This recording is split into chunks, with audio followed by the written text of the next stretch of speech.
In the autumn of 1973, the gas stations of New Jersey still opened at dawn, same as always. Harold Schreiber, a tool and die machinist from Trenton, left his house at 6:14 every morning. He drove the same 11 miles to work he had driven for 9 years without a second thought. The radio played, the engine turned, the world still made the kind of sense that feels permanent. And then, without warning, without a market signal, without a single economist's forecast, the oil stopped. Not gradually, not theoretically. It stopped the way a door slams in a quiet house. The question this story answers is not what happened when the oil ran out. The question is why every generation believes, with total confidence, that it cannot happen to them. To understand October 1973, you must first understand what Americans believed about themselves in 1970. The United States produced more oil than any nation on earth,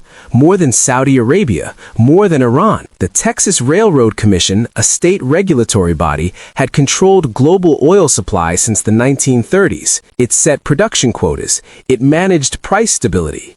It was, quietly, the most powerful energy institution alive. For 30 years, it had worked without failure. The American economy of 1972 was expanding at a rate that made caution feel almost unpatriotic. GDP growth ran above 5%. Unemployment sat at 5%. Inflation was manageable, or seemed so. President Nixon had just won re-election by one of the largest electoral margins in American history. The Dow Jones had crossed 1,000 points for the first time. Analysts called it a new permanent plateau. Suburbs were spreading across every state. Highways were being cut through mountains. The automobile was not a luxury. It was the architecture of American life itself. Each of those highways, those suburbs, those commutes ran on a single unquestioned assumption that oil would always be available, that it would always be affordable, that someone, somewhere, was managing it. Nobody asked who. The system had produced 30 years of growth.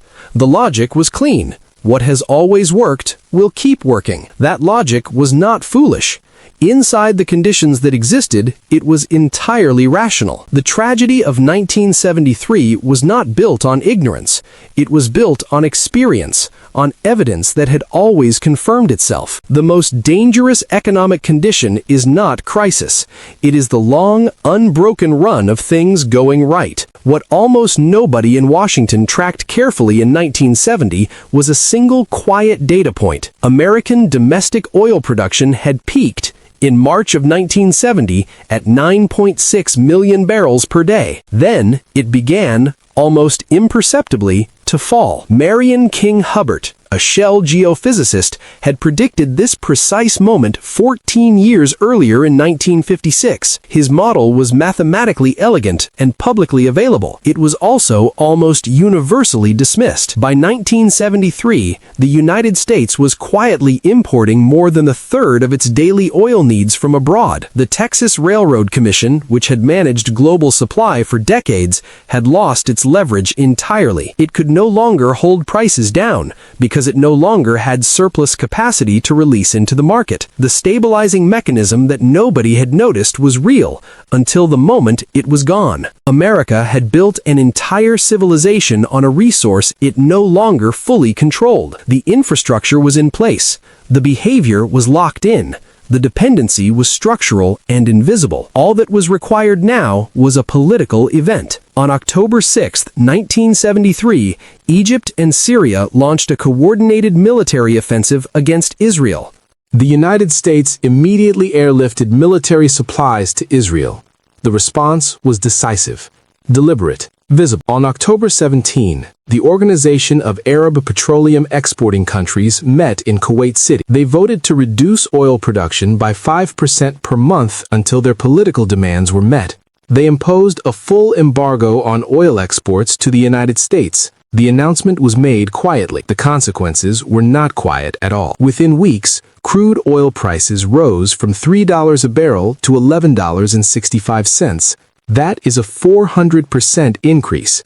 In under 90 days, no financial model in Washington had stress-tested for that number. None. By December 1973, gas stations across 15 states were simply closed. Not temporarily, they had nothing to sell. The state of Oregon banned Christmas lights to conserve energy. Congress lowered the national speed limit to 55. Airlines canceled routes. Schools closed for weeks to save heating oil. Harold Schreiber's 11-mile commute now meant waiting in line for 2 hours before the station opened. When he finally reached the pump, the attendant handed him a rationing card. He had never seen one before. His father had. In 1943, the economy did not just slow, it seized, like an engine run without oil, which, in a very real sense, it was. The system did not break because it was weak. It broke because it had been optimized entirely for one condition, and that condition ended on a Tuesday afternoon in Kuwait. The warning had been filed, formally, on September 18, 1973, 19 days before the embargo began. A State Department intelligence brief, classified and routed to the National Security Council, noted rising tension. It flagged the possibility of an Arab oil embargo as a retaliatory instrument with significant economic consequence. It was read. It was acknowledged. It was placed in a folder. James Akins, the U.S. ambassador to Saudi Arabia, had been warning Washington about oil dependency since 1972. He published an article in Foreign Affairs in April 1973 titled "The Oil Crisis. This Time the Wolf is Here." His conclusion was precise. American vulnerability to an Arab embargo was structural, not theoretical, and immediate. The article was read in policy circles. It generated discussion. It produced no change in posture. The Nixon administration was, by October 1973, consuming almost all of its institutional attention on Watergate. The Senate hearings had begun in May. The Saturday Night Massacre occurred on October 20, 3 days into the embargo. Two crises arrived simultaneously. The institution that should have managed one was being consumed by the other. The Federal Reserve, under Chairman Arthur Burns, had been running expansionary monetary policy throughout 1972. Burns had held interest rates low, in part due to political pressure from the White House before the election.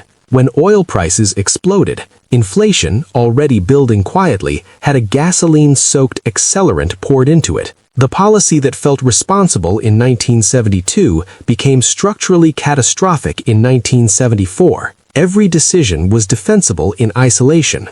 Together, they formed a compound failure no single actor could see. That is the architecture of every large institutional collapse. Not conspiracy, not negligence.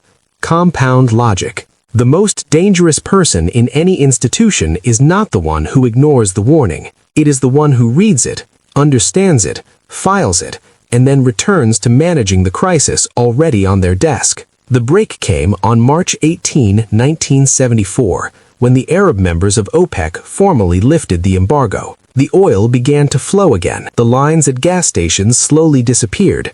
The rationing cards were put away, but the price did not come back down. The world had learned in 5 months that oil was a political instrument, not just a commodity, and the economies that had been built on cheap, permanent, apolitical energy would never return to that assumption. The point of no return was not October 17th. It was the moment the price held after the embargo ended. That was the morning the world understood the old system was not returning. Between 1973 and 1975, the United States economy contracted by 3.5%. Unemployment rose from 4.6% in October 1973 to 9% by May 1975. That is more than 4 million Americans who held jobs in the autumn and did not hold them the following spring. The automobile industry collapsed in a manner Detroit had never modeled. Large car sales fell by 30%. Ford, General Motors, and Chrysler had built their entire product lines around cheap gasoline. Chrysler came within weeks of bankruptcy. Its pension obligations alone exceeded its liquid assets. The damage did not distribute evenly. It never does. Workers in energy-intensive industries, steel, aluminum, heavy manufacturing, lost jobs that did not come back. Suburban homeowners with long commutes faced fuel costs that restructured household finances overnight. Families in the rural South and Midwest, where driving was not optional, had no alternative to absorb the shock. Meanwhile, oil-producing states, Texas, Oklahoma, Alaska, Louisiana, entered a period of extraordinary wealth. The same event impoverished one American and enriched another, depending entirely on where they happened to live. Inflation reached 12.3% in 1974. Real wages fell. Savings were quietly destroyed by a mechanism most people could not name, could not see, and could not vote against. Stagflation, the simultaneous presence of inflation and economic stagnation, had no playbook in modern economics. Every conventional tool made something worse. Raise rates to fight inflation, unemployment rises. Cut rates to create jobs. Inflation accelerates. The Federal Reserve spent 4 years pulling levers that were attached to nothing. The legislative response was swift in appearance and measured in depth. Congress passed the Emergency Petroleum Allocation Act in November 1973, establishing price controls on domestic oil. The controls were designed to protect consumers. Instead, they created a two-tier system that discouraged production. The Strategic Petroleum Reserve was authorized in 1975, a system of underground salt caverns in Louisiana and Texas designed to hold up to 1 billion barrels as a buffer against future supply disruption. The Department of Energy was created in 1977, consolidating energy policy under a single federal structure for the first time in American history. The Corporate Average Fuel Economy Standards, CAFE standards, forced automakers to improve fuel efficiency. They did,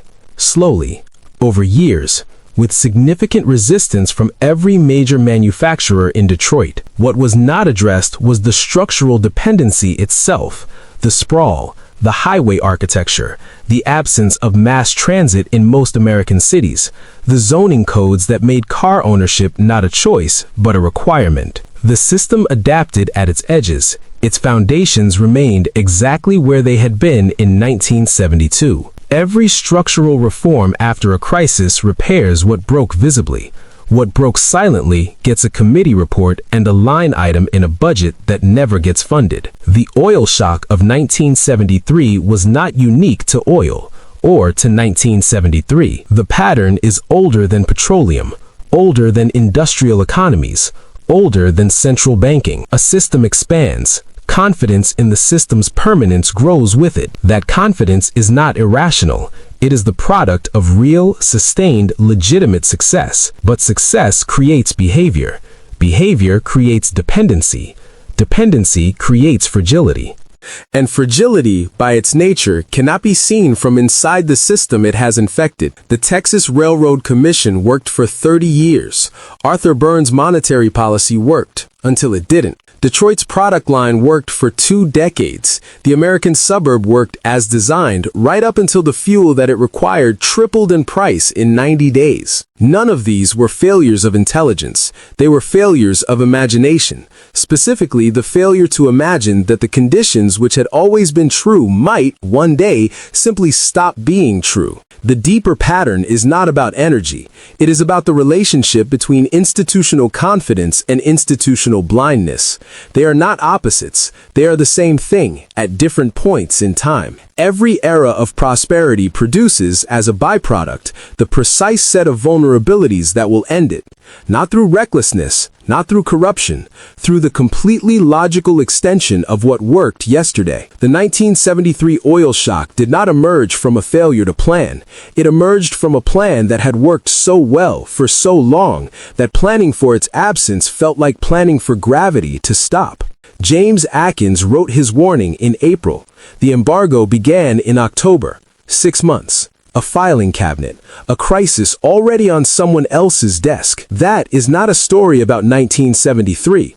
That is a story about how institutions process information they are not yet ready to act on, and the specific, repeatable cost of that delay. Every collapse in history was, to the people living inside it, a permanent state of normalcy. Right up until the morning, it wasn't. If the warning was written, filed, read, and ignored, what would have had to be different for the filing cabinet to stay open? The next time a system fails, the records will show that someone, somewhere, wrote it down, in a language that sounded, at the time, entirely like theory. The oil always runs out. The question is only whether you find out at the pump or before you build everything that depends on it.